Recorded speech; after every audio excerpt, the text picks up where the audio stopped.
I was running these 330 hurdles. That's three-fourths of the lap around the track. And I look up and I look back, and it's going to be the same thing. I think I was going to end in third or fourth place again. So I kind of slowed up toward the end.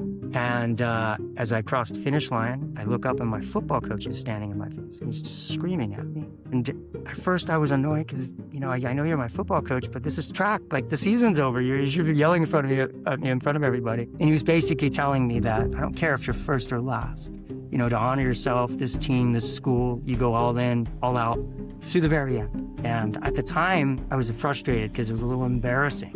But as I came to realize it was a gift, that was such a great lesson to think about what you do and why you do it with intensity and with hard work and with pride and ownership. Welcome to another episode of the Brian Green Show. I'm really excited for today. I'm thankful that Pernell Agdeppa was able to join the show. Pernell and I have had a relationship for about, 6 months to a year at a high level. We met through LinkedIn, which is a pretty interesting tool when you use it appropriately. But Pernell's from California. And Pernell, I just want to thank you for being on the podcast today. I think number one, how's your Friday going, man? So far, so good. I have no complaints, and real thankful to have an opportunity to connect with you today. So thank you, Brian. Awesome. Well, what's I think super unique about what you do, and I'd love to kind of give you an opportunity to introduce yourself, but I would like to give my daughter a shout out because when she found out that you were going to be on the podcast, she said, tell him that my favorite restaurant is the Red Panda. So you and I have had some kind of, sidebar conversations around what the Red Panda is, but I know you are an executive at Panda Express. So Pernell, do you mind maybe just sharing with the audience at a high level who you are, what do you do professionally, and we can just kind of dive in? That sounds great. Sounds great, Brian. Well, as I mentioned, thank you for the opportunity to connect and join you on this podcast. I've listened to a number of episodes and, hope to add up to the caliber of the prior guests that you had. It's a great show, and I love the conversational style and the substance that you get from a lot of the guests and the conversations you have. What I do at Panda Restaurant Group, I'm executive director of real estate legal. I'm in the legal department, obviously, but we work hand in hand with our restaurant development team to help us open new stores. So within the legal side, where I'm involved, it's overseeing a team of attorneys and paralegals for mostly the west half of the U.S. to negotiate high-quality agreements so that Panda can hit its target number for store growth each year. And so that would involve purchase and sale agreements, ground leases, space leases, and working with the restaurant construction team, architectural team, construction managers, deal makers to get these stores built and opened. And that cycle I described could be 2 to 3 years per store from front to back. And once the store's open, we hand it to the asset management team, and they help feed our communities and serve our guests. So that's just kind of a nutshell of my role within Panda. Well, that's a lot. I'm obviously in the real estate world as well, and we really lean into our legal team, and it's a lot of work. And every deal's different. I'm sure every property that you're building is different, and there's different PSAs and different terms and all that in between. I think what comes to mind is, correct me if I'm wrong, you grew up in California. Is that right? Yes, that's right. And so can you remind me, when did Panda Express, when was it founded? Were stores around when you were growing up in California, or when did you start to see them really grow and pop up? Yeah, that's a great question. It helps give kind of background and context to this company's history, its growth, et cetera. It started in 1973 with the owner of our company, Andrew Chern, and him and his father ran a full-service Asian restaurant called Panda Inn in Pasadena. And they started that in 1973. They had a couple of locations, I think 2 to 3 for the first 10 years, and it was a family-run business. And about 10 years in, the developer for the Glendale Galleria, which is another city in LA County, mentioned to Andrew, would you consider opening a store in the mall? So that's what started Panda Express in 1983. So this full service concept existed for a number of years before we started the first quick service concept. In 1983, that began this run where there's a number of mall locations throughout the country. And at the time, that was a growing venue type, and the restaurant concept just took off from there. And they went from malls to street stores to airports, universities, and now we're in the process where we buy locations that we then ground lease to an affiliate and then build a site for a drive-through. And so today we have roughly 2,600 locations nationwide, and I get to participate in this team that I described where we seek to open about 100 stores per year. And, that's all across the country. So you get to get involved in different aspects of the deal from, the negotiation to construction, development, store opening that I mentioned. And there's always just a little bit of a twist and turn on one of them. But that's kind of the backstory of how the company began. Today, we've got roughly a third of those locations, 800-ish, that are in California. And when I was growing up, I always thought of it as more of a concept in the mall. You do see street stores, but outside of the state is where you'll see a lot of freestanding drive-throughs for Panda Express, which is just awesome to see. We've got a great prototype. They spent a lot of time and thought and intentionality around creating this brand and representation of the company. So you'll see these locations pop up as we purchase and build stores and open them, around the country. Yeah. It's a pretty fascinating story. I'd love to learn more about did you say what's his name? Andrew, the founder, Andrew Churn.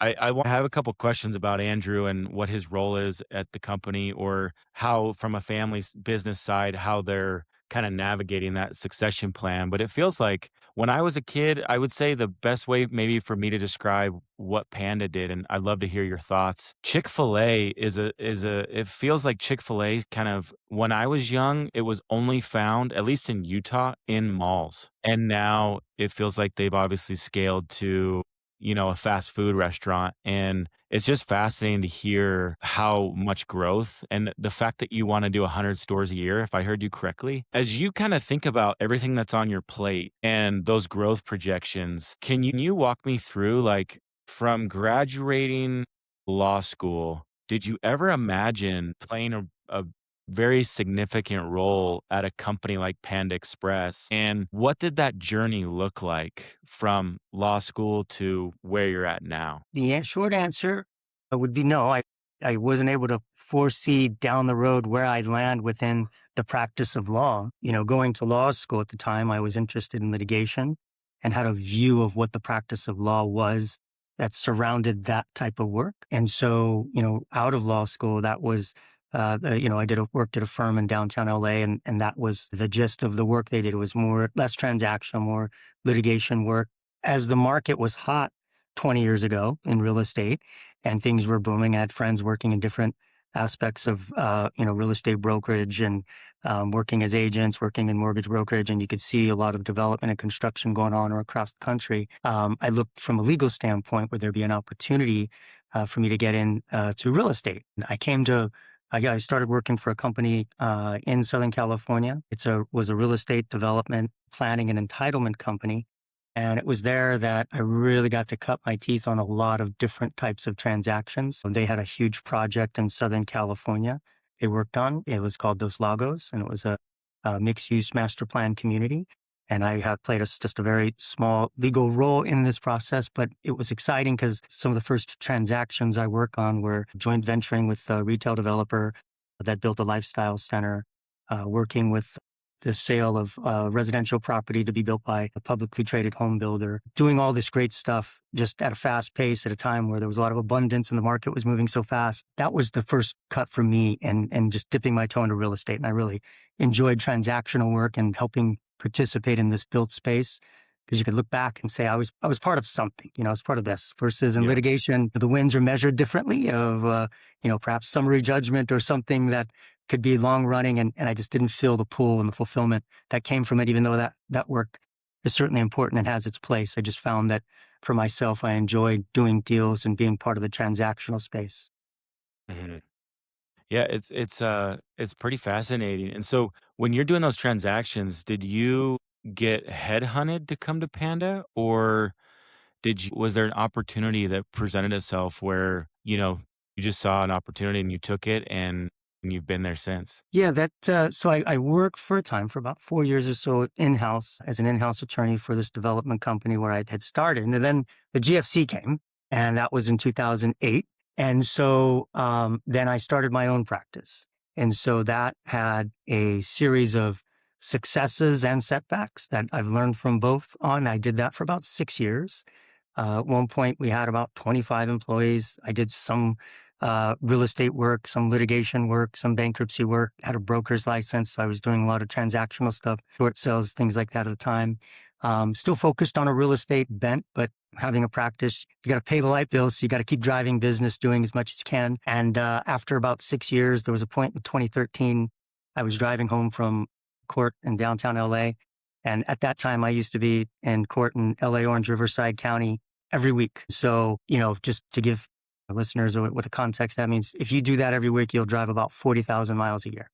And so I was just exhausted, right? And so I was driving home. I fell asleep at the wheel and just crashed into this truck right in front of me. And fortunately, didn't hurt anybody else or myself. But it was kind of this wake up call that, I need to kind of slow things down and reset and see where I might be able to still make an impact with the work I do, but find, better balance at what I'm doing. And so interestingly, where that accident occurred was off the 60 freeway east of downtown LA off San Gabriel. And less than a year later, I'd be working at Panda Restaurant Group. And that is off that exit there off the 60 freeway. So I No was not way.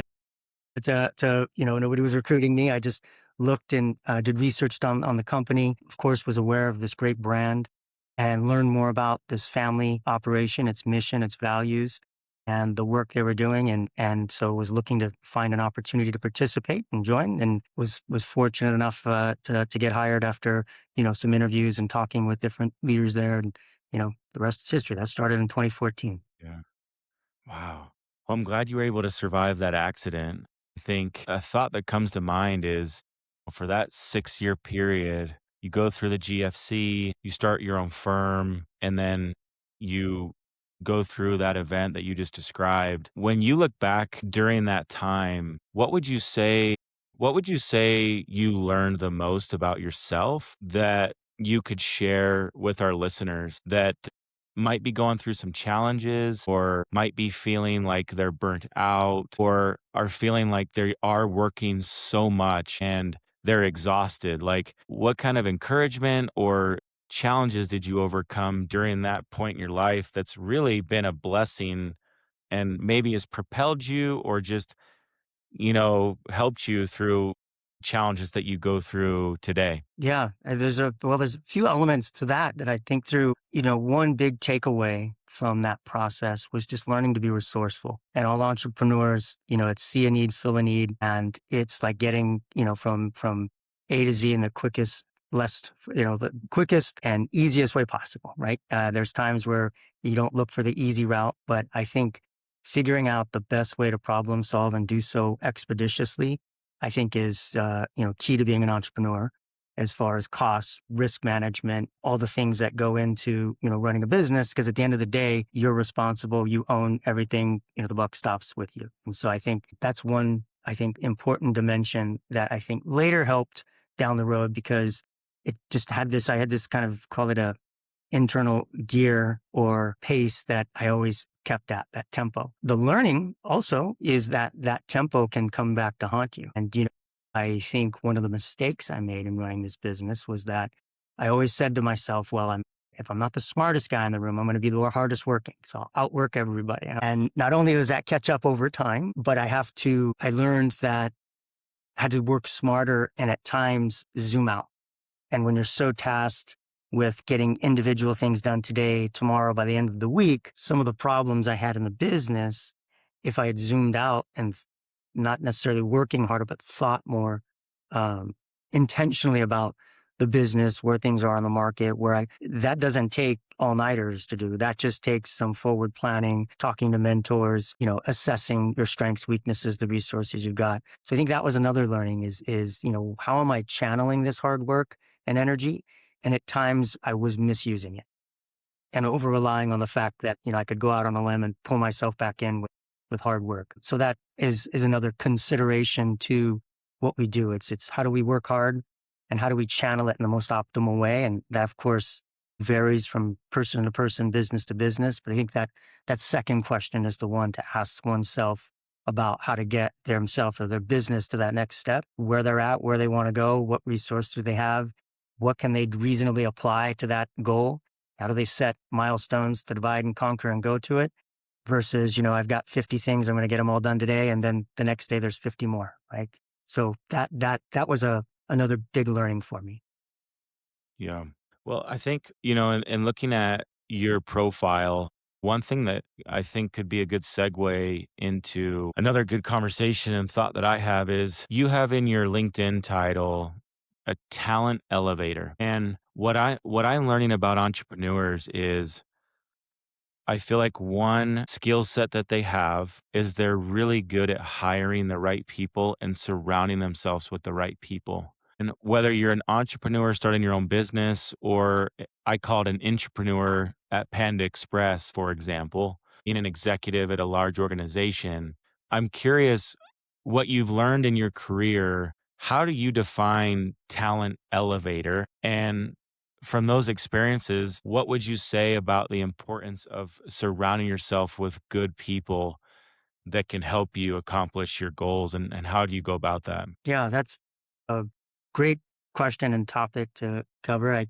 From a talent elevator, I look at it at Panda, they say that we're a people development company that operates restaurants. And so in this business, we're very focused on development and self-development. And so as a talent elevator, I think it starts with modeling the way and self-development. If you're going to showcase to others where they should be, I should be doing it too. Right. And so I personally invest in myself in terms of education and development each year from, things that we read or courses that we take and stuff like that so that we could be better, 1% better every day and trying to grow and develop that as a lifelong journey. In terms of the helping with others, I agree with you about trying to surround yourself with talented people. There's another expression they say is that you can count the apples in a seed, but you can't count the seeds in an apple. Well, part of that talent elevation is investing in others so that they too can carry on those skills and you can become this force multiplier in terms of the work product and output that you have. In the context of real estate legal, that may mean trying to develop attorneys and paralegals to understand our business and legal standards, trying to improve processes and procedures that can lower cost and increase time frames to deliver results to the teams and help get stores open. It's a variety of those things, but I think it starts with yourself and self-development and modeling the way for others. Yeah, it's really interesting because I love that Panda is in the internal call it culture is a personal development company that happens to do restaurants. And the company that I work for, Wind River Group, our principals have a very similar saying. We're a personal development company that happens to buy real estate. And that comes from two founders that have had success in their career and have had an exit, and they correlate their exit or their success with when you teach good principles and build a strong culture, the money will follow. And out of curiosity, coming from different organizations and being a lawyer and even in litigation and just the emotion and intensity of that role, what was it like, your first couple weeks or even your first year being at Panda, having yourself in that situation where they care about you deeply, they want you to develop. What was that like? Where does that come from? I'm just curious, like, what's kind of driven that culture? Yeah, that great question. I think what's driven it from our founders is, they have been an American success story and learned how to, overcome a series of challenges and not only be successful, but help tens of thousands of others become successful.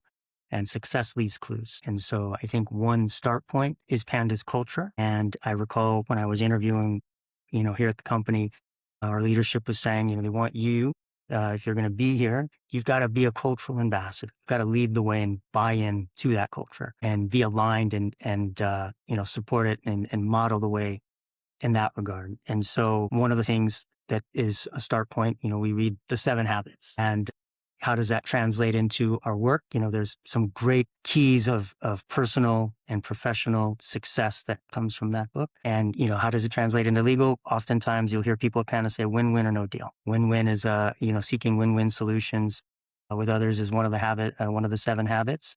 And if you're negotiating with a seller or landlord's counsel, and you know you're going to be doing deals with them again if there's this goal of growth and development down the road, you don't have to take everything off the table and win every argument, but keep that relationship strong so that, you're the buyer of choice and you're the first call on the next deal.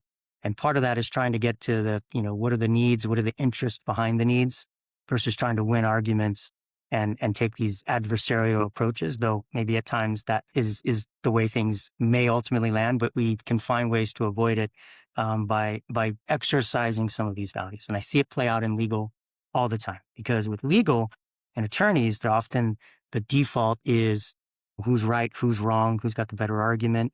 And, if you can find that middle ground, you can be very successful, particularly in a transactional space where we're trying to grow at the pace that we are across the country. You're not getting to get in front of every single attorney and talk to them in person. You have to be able to pick up the phone and talk to them. So those are skills that I think play out every day and values that play out every day in our kind of foundations of success here at the company. Yeah. Well, I love what you're saying, and I'm really curious, Pernell. Like, I know every deal's different and every negotiation is different, and those individuals sitting across from you, they have different backgrounds, perspectives, and their own goals. And I think what's on my mind is I'd be curious to know, are there any fundamental principles or processes that you live by or work through in a negotiation? Whether, like, I don't know, like how do you think about preparing and putting your mind and team in a place where it can be a win-win? I mean, I know every deal's different, but are there some fundamentals that you've adopted or principles you've adopted that our listeners could learn from so that if they're negotiating a deal, whether it's sales, business, real estate, whatever it may be, they could kind of learn from you? Any like thoughts come to mind? The one that does come to mind, and I'll say, I have my areas of opportunity in real estate negotiation. So as I say, I'm always trying to get better and have plenty of runway to do so. But the opportunities that have come my way through my 12 years at the company, I think in part is building rapport with us, the other side. Right. And I'll just give some simple examples as I back up.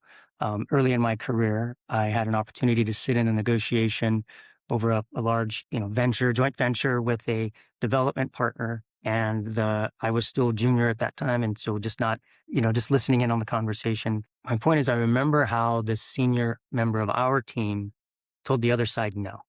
And it was with such professionalism and justifying and zealously advocating our position while still maintaining a posture of professionalism and respect.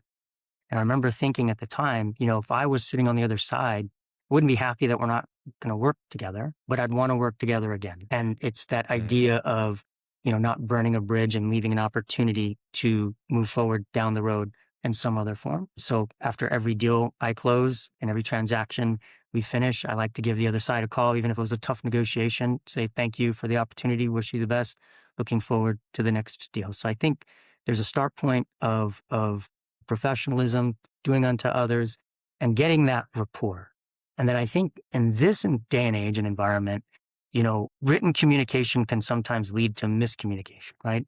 And it leaves the other side too much discretion to interpret what was meant by that note, that message. And so I feel like the start point, if you're going to be in a conversation with counsel and it's going to take a couple months or sometimes longer to get these deals done, call the other side, introduce yourself, give some ideas about timing on when docs would get turned from your side, get on the phone more, and that rapport you build and trust you engender will pay dividends. It will pay dividends. And I feel like that's less of a thing these days. I remember my dad saying, you can't fax a handshake. Well, today right. maybe you have to update that technologically to, you can't, text or email one.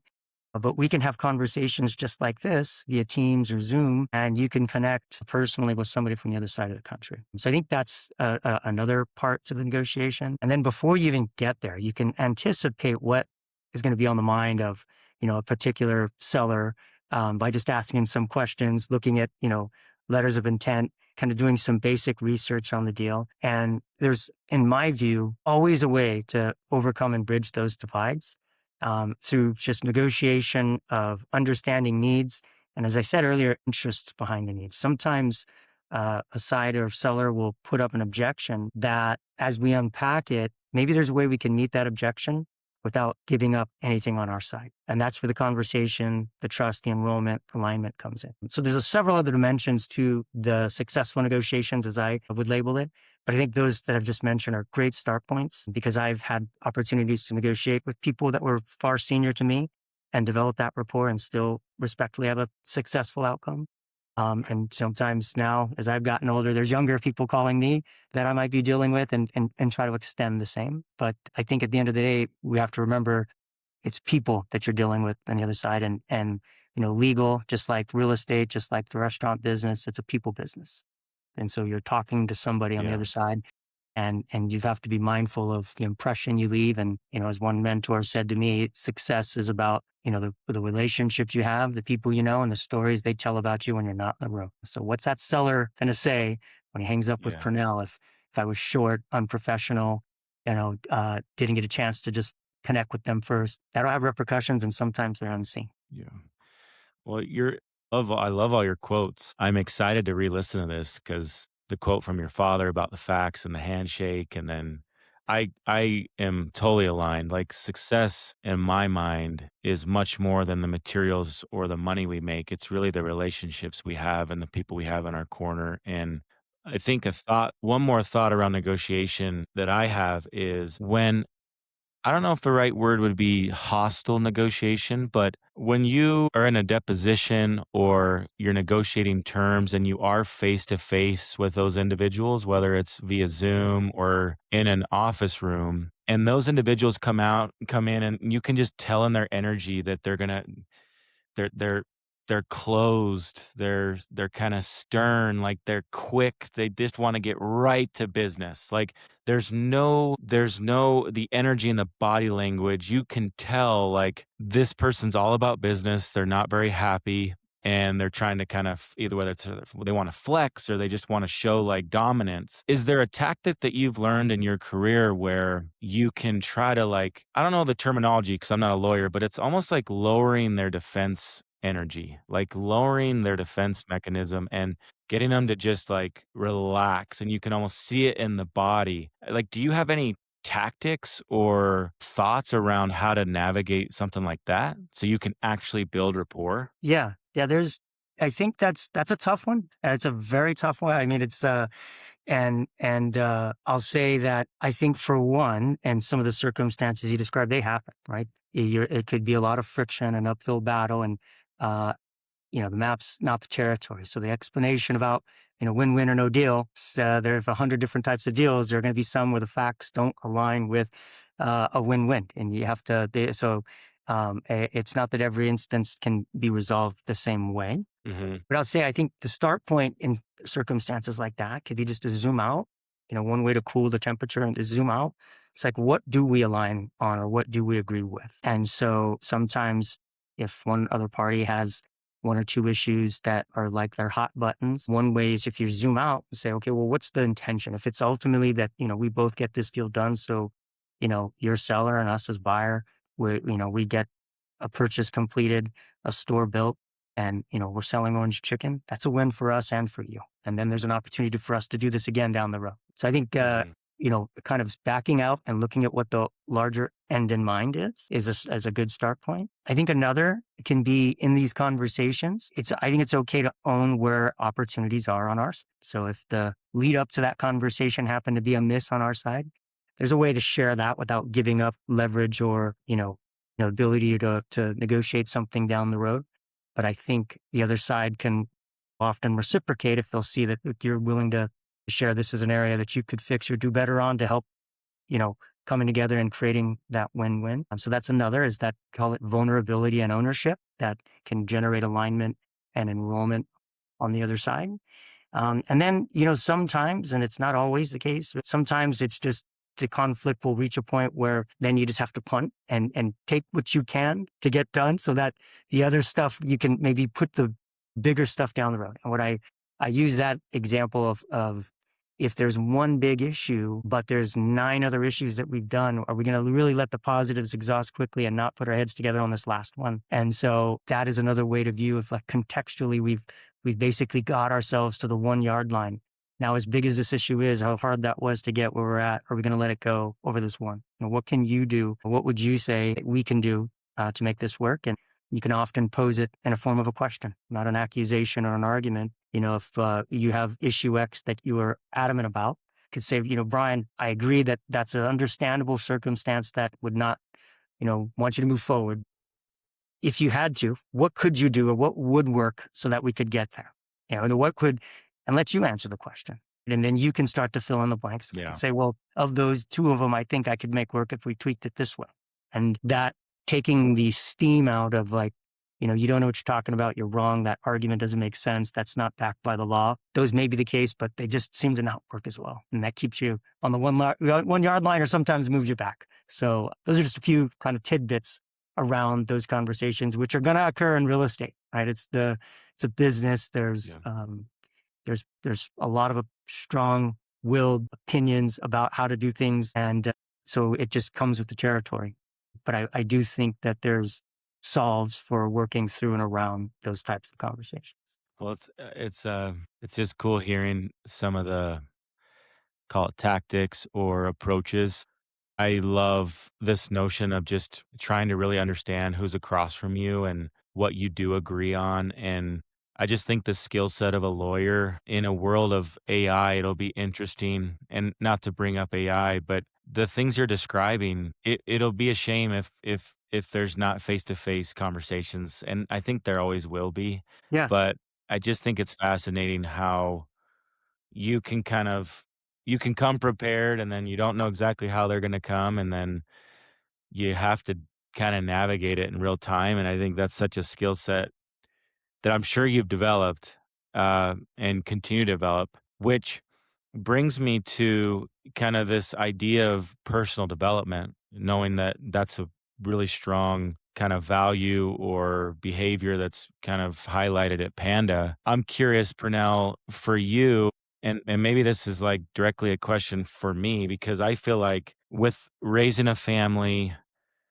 having kids, and just trying to be a good father, a good husband, being present for them, trying to be successful, however I define success professionally or however you define success. I find it, you think about spirituality and health, like it can be overwhelming just trying to like develop yourself while being pulled from so many different areas of life. And I'm curious, how are you in your life today approaching personal development? And are there some non-negotiables or certain pillars that you've kind of anchored on and are developing more than others? Do you mind sharing that? sure, sure. Well, I think, your point's well taken at the crush of time, responsibilities, while still trying to invest in your own development. Sometimes there's certain priorities that take hold. I have a daughter, a 32-year-old daughter, and 3 grandkids. So I was a young father, and I can say that if I was tasked with trying to develop, in my 20s and do some of the things I'm better at doing now, it would have just been a tough lift. I was having enough trouble trying to be a good father and understand what's best for my daughter. Some of the decisions I made about timing with school and things were just, as I look back, not the best ones. So by no means am I the oracle on this. I'd say as a start point, we have to forgive ourselves the best effort in we can to navigate these challenges of family, of work and of development.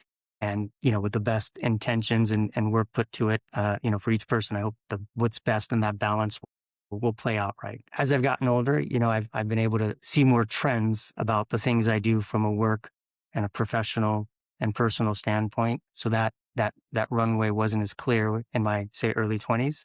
And we could get into mistakes made and failures that have occurred. And on those, I say, my failures have been glorious. I've done them. I've done some really, I've just made some real boneheaded ones. But for myself, where I try to put my family first, part of the development I have is I look at it as a way of not almost like my personal health. It's not just for me, it's for my family. It's my own longevity. It's my development. It's me showing up better and stronger. Sometimes it's a function of time, whether, you enjoy reading. Sometimes it's conversation. Sometimes it's, teaching these days. There's podcasts, there's webinars, there's things that you can be part of. Panda has a wonderful curriculum through its University of Panda on how to develop on all fronts from health to finance to you name it. And so I think forgiving yourself and giving yourself the opportunity to grow and, doing the best you can to manage those critical pillars you mentioned. I'd say do the best with what you got, right? And as you learn better, do better. And for myself, as I've shared, I can empathize with one that may look back and say, I could have did better because as my own path goes, I've had my share of those setbacks and disappointments and failures, just like the next person. Well, I love that advice, and I love kind of this thought around forgiving ourselves because I think both you and I are both ambitious, and I have found, and I'll speak for myself, when I have an expectation of myself to get up at a certain time or to hit that certain workout or to get that certain task done, and I don't end up doing what in my mind I expected, I find myself really frustrated. And then I start to treat people the way that I just don't act like myself. And it's because I'm down on myself and I then portray it onto other people or push it onto other people. And it's just a good reminder for me to hey, dude, I've got 4 kids, 1 on the way. I've got a little farm. I'm trying my best. Just, hey, if you didn't get up at that certain time or you didn't get that workout done, it's okay. You forgive yourself and just keep getting better. And it's cool. I love that advice. I'm curious, what I love too about your title or on your headline, it says servant leader. And I'm curious how you define that and what has kind of influenced you to kind of title yourself as more of a servant leader? What does that look like for you today, and what joy do you get from that type of leadership? Yeah, that's so just backing up, I think what in part drives it. My first opportunity at call it leadership within business happened when I started my practice. And, for a time we had a number of employees, like I said, and things grew quickly. And I just realized that I was in some ways in over my head, not having managed that many people before. And it's not like some of these other companies where people oversee hundreds, thousands of employees, but it just was a quick move for me. And so I realized that I was kind of ill equipped to lead, and I just was making stuff up as I go along with the best of intentions. And so I think by the time I started at Panda, they have this, call it template for success around how to develop yourself and others. And so servant leadership is one aspect or dimension to that. And, the way I define it personally, I start with doing unto others, right? So I look back at times in my life where I yearned for leadership, direction, and support, and may not have had it in the way I'd hoped at the time. And being in a leadership role today is now the opportunity to reset that and give to someone else that something you may not have had. And so that direction, that mentorship is one thing. It's one part of it is paying it forward. I think another is we talked earlier about talent elevator is modeling the way for others in a way that they can see that you buy in to the company culture and to the things that you do and you say, and they can trust the integrity of your work. And so that too is something that will resonate and though people will be able to see. And we talk about our kids, they remember everything you say. And when you don't do it, that is just an innate thing about people that we work with and people may be working for us. So our integrity of our word is another. There's another aspect to it, I think, is just being positive first. And sometimes people don't want to overinvest in others. And sometimes even themselves, they think there's this rejection. What if it doesn't turn out? Or what if I don't get back proportionally what I put in? Is it going to be worth it? And I think it's having that faith that by taking that risk of things not working out X% of the time, 2%, 5% of the time, you open yourself up to possibilities 98, 95% of the time. And so I think servant leaders will pay that cost in order to move things forward. So there's a lot of elements to it, but those are some of which I use to define servant leadership here. I'm curious, if you look back on any leaders, who, 2 questions. One is, do you have a favorite leadership book that you kind of lean into to continue to develop your leadership skills? So that's one. What's your favorite book or what's a book you would recommend? And 2, when you look back on your career, which leader in your life, personally or professionally, has had the most impact on you and why?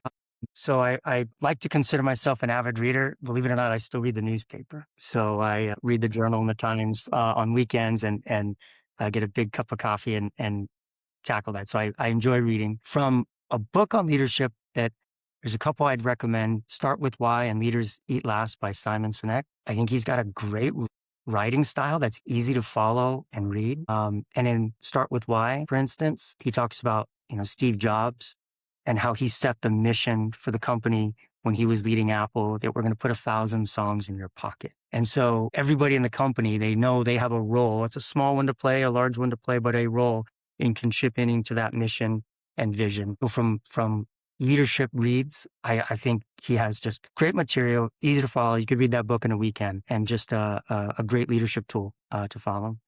And then for myself personally, I've been blessed to have just wonderful mentors and leaders in my life, both at work, in sports, friends that have been kind enough to support, mentor me, give me direction and guidance. And the one that stands out to me among these other great ones is one of the first that impacted me was my high school football coach. He was all about work ethic, about respect. And, two things come to mind, two stories. One was, I'd gotten in trouble in high school. And so I was working on a Saturday, one of these Saturday work details, they call it. It's kind of like the Breakfast Club, if you remember that. So, Yeah.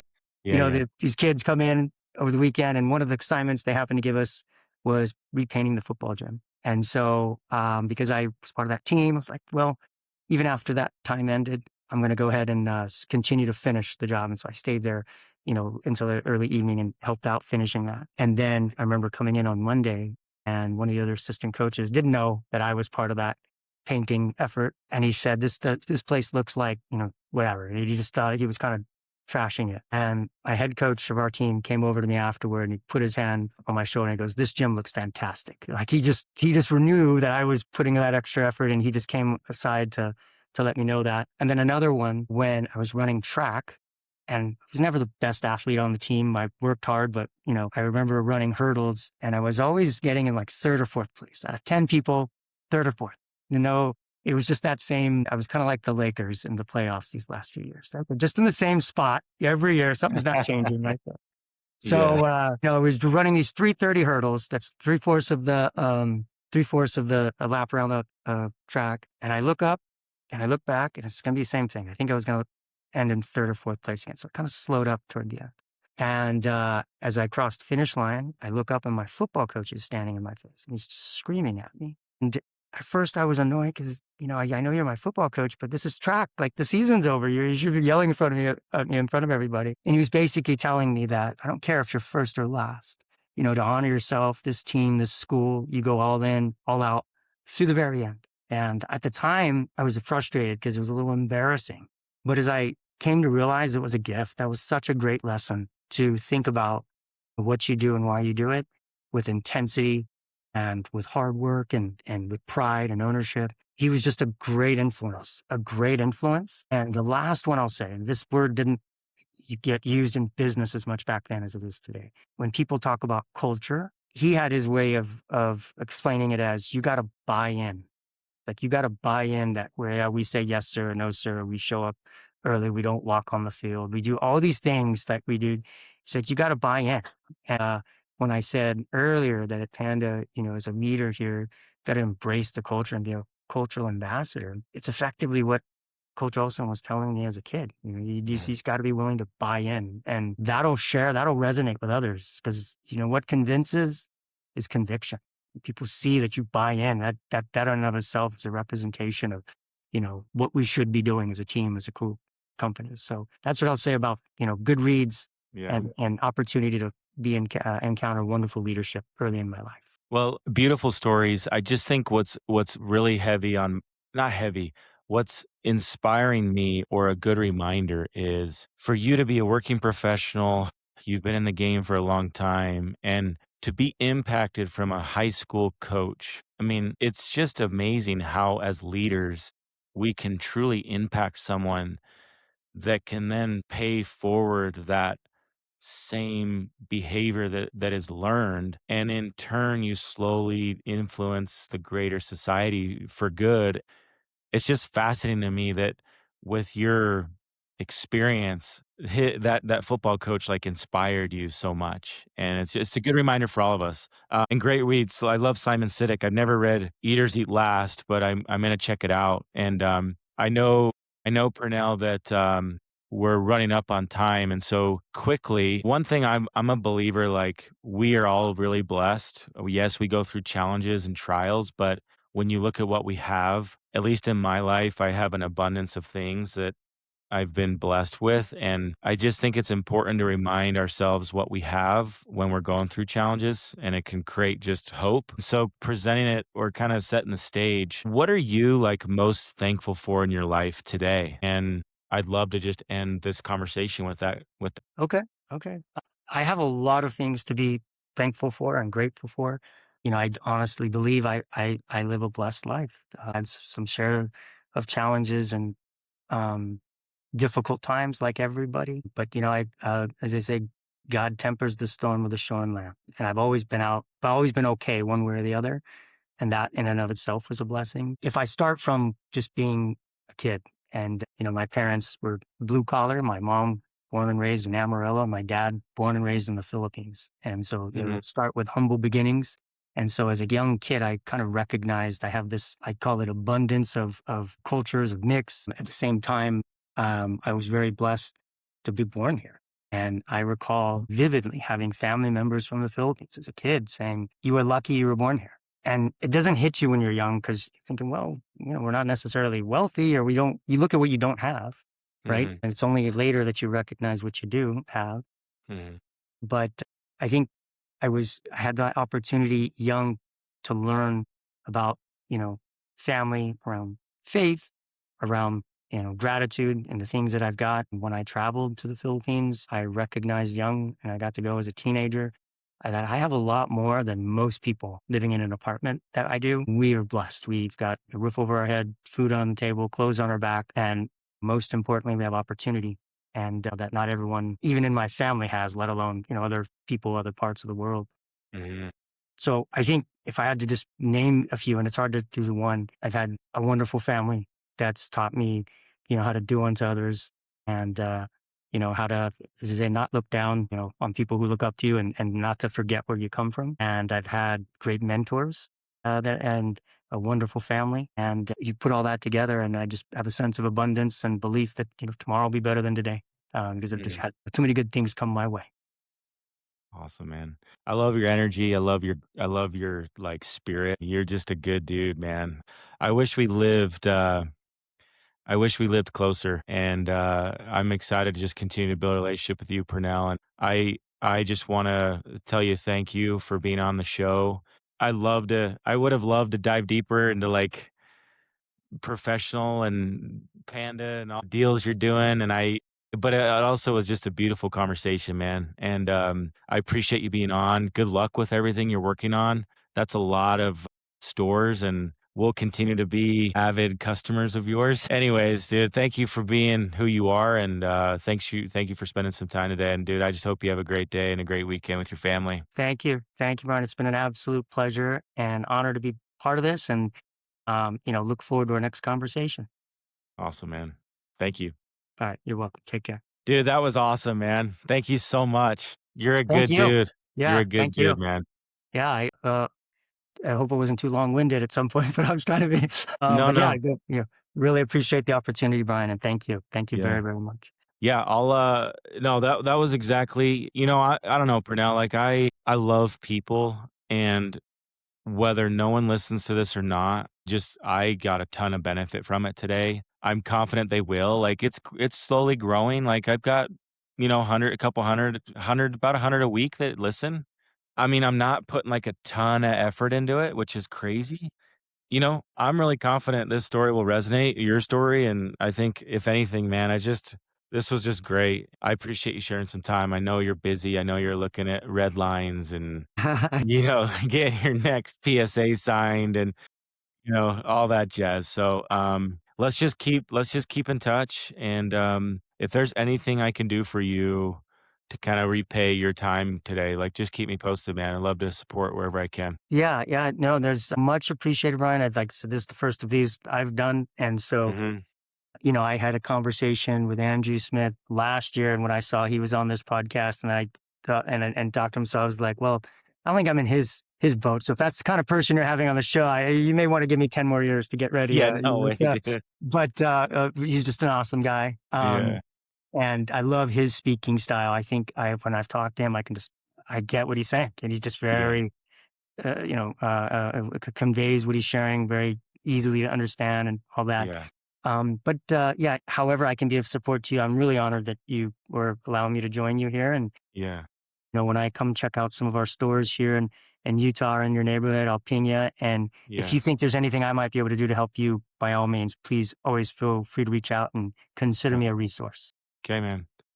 Well, I appreciate that. And, I'm interviewing people that inspire me, and for what you're doing and who you are, and just getting to know you, man. Like, I think there's people like Andrew Smith, there's people like Brian Green, and there's people like you. I think we all have a story, and I appreciate it, and I hope you have a great weekend. And I'm sorry you're Lakers.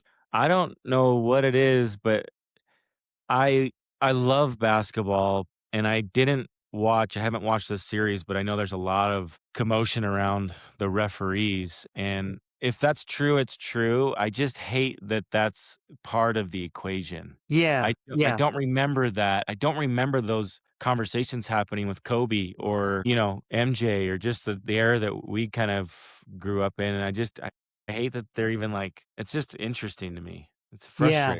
frustrating. I'll say grew up here. I'm a big Lakers, big Yeah. Dodgers fan. Yeah.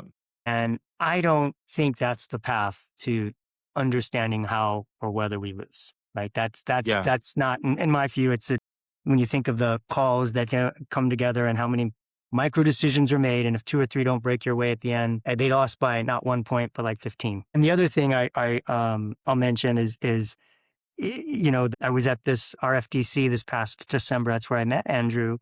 And there was a gentleman, Leighton Hall, who was speaking. He's a consultant on restaurant businesses, a former operator of McDonald's franchises. And he was saying how when he coaches an operator about how to do better, what's their next step, et cetera, he was saying, people give you reasons like, hey, we can't do this, can't do that. And he says, in those cases, you got to look in the mirror, because look at the lines at Chick-fil-A and In-N-Out Burger. Customers are buying. They're just not buying from you. Mhm. So what are you doing to and so that's my attitude. Like I would just look at, you know, that. I want to say in reading some of the interviews, I don't think LeBron was getting in, on the court he might have been, but in the post game interview, he wasn't really like feeding that if I read this article correctly. But Yeah. I feel like that's just never the path. It doesn't, uh, you know, it's just never the path in my opinion. No. So I hope that mindset will shift, and that you play the best game you can. If you lose and you played the best, as a fan, I am okay. I Yeah. am okay with that. Yeah. It's interesting. So, anyways, man, have a great Friday, and we'll be in touch. Please let me Okay. know when you're out in Utah, and you know, I'd like to build my network deeper in California, and so maybe let me think about I'll take that question to heart on how you can maybe help me. Not that Yeah. Yeah.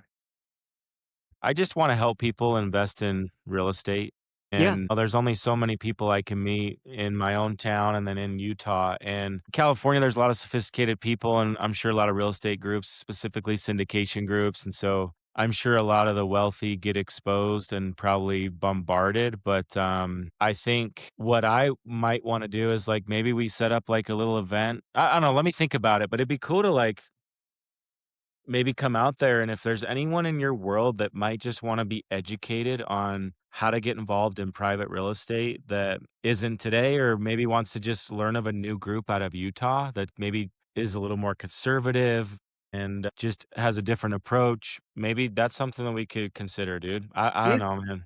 That'd be Yeah. cool though. Let's spitball that. And I know you mentioned you were in LA, I think toward the end of last year, Yeah, or maybe early part of this one. But yeah. when you do come back, let me know and I'll take you to Panda Inn, which has been rebuilt. Cool. And, Yeah, if your family's here, from whomever you're with, my treat, you guys will love this new restaurant we've rebuilt. And then however I can support you on others, I'm happy to help however I can. awesome. Well, I appreciate you, brother. Have Uh, a beautiful day, and, go Lakers, go Mamba. Let's go Mamba in life, and we'll just keep going, dude. yeah. Yeah. Sounds good, bro. All right, brother. Take care. Have a great weekend. Okay, peace out, Okay. man. All right. Bye bye. Bye. Go. It's not it. That's all the right conversation. Wow. I'm gonna put that 350 down. CMP Partners as one of my investors in Brill. Yeah. So I sent the I got access to like the partner email forever ago. I put it in Agora. So, what's interesting is I wonder if they have a process where it's like they have to put money, but it'll be interesting to see what trickles from this. But dude, that was all of us, by the way. That was sick. That's balling. That's amazing. Let's go, boy. Gang gang. I gotta call Christian on that one. That's a wrap, son. Congrats on your hundo. I mean, you feeling pretty good about that? Yeah, dude. I mean, it's so amazing. Should I put it under CMP Partners or like the actual accountants, Cody Webb, Herschel Hugie? Do you care? No, I'll put it under CMP Partners, dude. Yeah. Okay. Yeah.